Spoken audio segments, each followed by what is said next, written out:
اعوذ باللہ من الشیطان الرجیم بسم اللہ الرحمن الرحیم۔ خاکسار شیخ عبدالمجید ایک مضمون عام آفات یا عذاب کے فرق کو پیش کر رہا ہے۔ مادہ پرست دنیا مخفی دست قدرت کی مداخلت جو عذاب بن کر نازل ہوتی ہے کو عذاب کا نام دینے کے لیے تیار نہیں۔ گویا یہ عذابوں کو بھی عام طبی قوانین یعنی موسمی تغیرات کا نتیجہ قرار دیتے ہیں۔ ان کا یہ موقف درست نہیں۔ آج بھی دنیا میں جاری زلزلے، طوفان یعنی سونامی تباہیاں ہیں۔ جب کوئی عقل سلیم انہیں عام طبی قوانین موسمی تغیرات کا نتیجہ قرار دیتا ہے تو یہ ہرگز ممکن نہیں۔ یہ تو اللہ تعالیٰ کی تقدیر خاص کے ماتحت دنیا پر عذابوں کا چکر چل رہا ہے، مگر اہل اسلام کا ایک بڑا طبقہ مادہ طبیعت سے متاثر ہو کر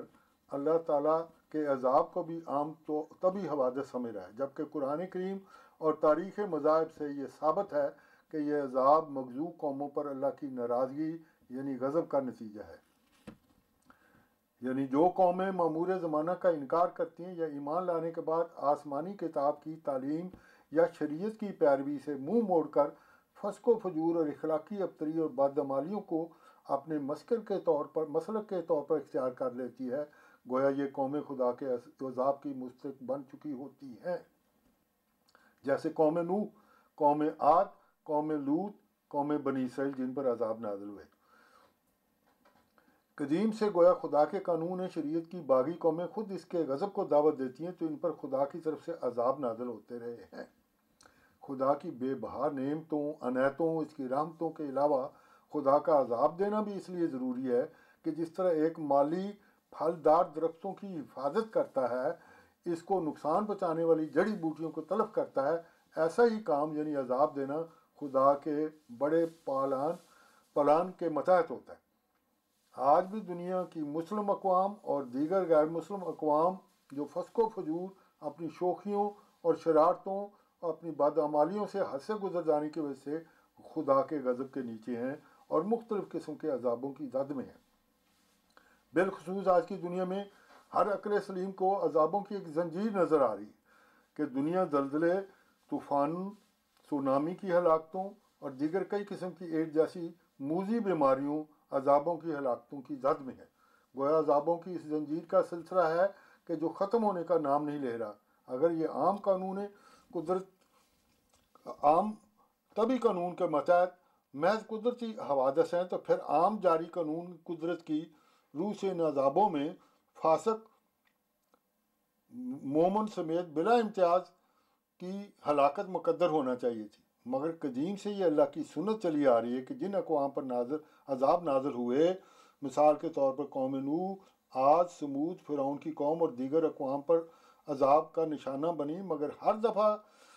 ان غیر معمولی عذاب کی پیدا آفات، ہلاکتوں سے خدا کے مخفی ہاتھ نے مومنین کی جماعت کو عذابوں کی ہلاکت سے محفوظ رکھا۔ گویا خدا اپنے انبیاء اور ان کی سچی پیروی کرنے والے مومنین کی جماعتوں کو عذاب سے محفوظ کر کے اپنے خاص سلوک کے نظارے دنیا کو دکھاتا ہے، اور مومنوں کے لیے یہ تائیدی قادر توانا خدا کے نشانات سے یہ ثابت شدہ حقیقت ہے کہ خدا کا قانون اندھا قانون نہیں بلکہ یہ قانون قدرت خدا تعالیٰ کے مخفی دست قدرت کے ذریعے چل رہا ہے۔ قانون قدرت اور قانون شریعت کی حقیقتوں کو نہ سمجھنے کی وجہ سے دنیا کا مادہ پرست طبقہ، اہل اسلام کا ایک ناسمجھ طبقہ، خدا کی قانون شریعت کو نظام عدل کے تقاضوں کے منافی قرار دے رہا ہے۔ یہ جو سب زلزلے، طوفان، تباہیاں ہیں، یہی اللہ کی تقدیر کا ایک چکر چل رہا ہے۔ حضور فرما رہے ہیں کہ غلبہ انشاءاللہ تعالیٰ اسلام کا ہے اور خدا تعالیٰ حضرت مسیح موعود علیہ السلام کے ذریعے دکھانا چاہتا ہے۔ کاش کہ دنیا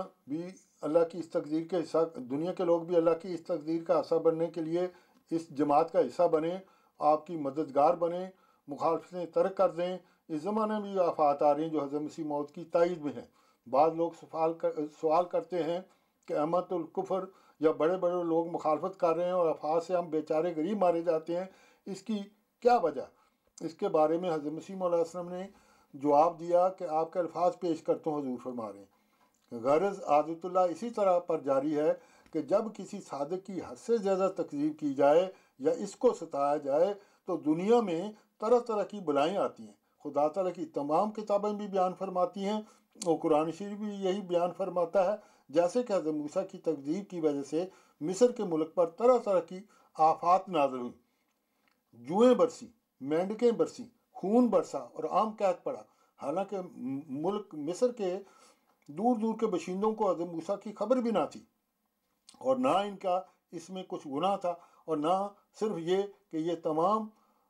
مصریوں کے پلوٹھے بچے مارے گئے، اور فرعون کی ایک مدت تک ان آفات سے محفوظ تھا۔ جو محض بے خبر تھے وہ پہلے مارے گئے۔ حضرت عیسیٰ علیہ السلام کے زمانے میں جن لوگوں نے حضرت عیسیٰ کو صلیب سے قتل کرنا چاہا، ان کا تو وہاں بال بیکا بھی نہ ہوا، وہ آرام سے زندگی بسر کرتے رہے، لیکن 40 برس بعد جب وہ صدی گزرنے پر تھی تو تیتوس رومی کے ہاتھ سے ہزاروں یہودی قتل کیے گئے اور طاعون بھی پڑی۔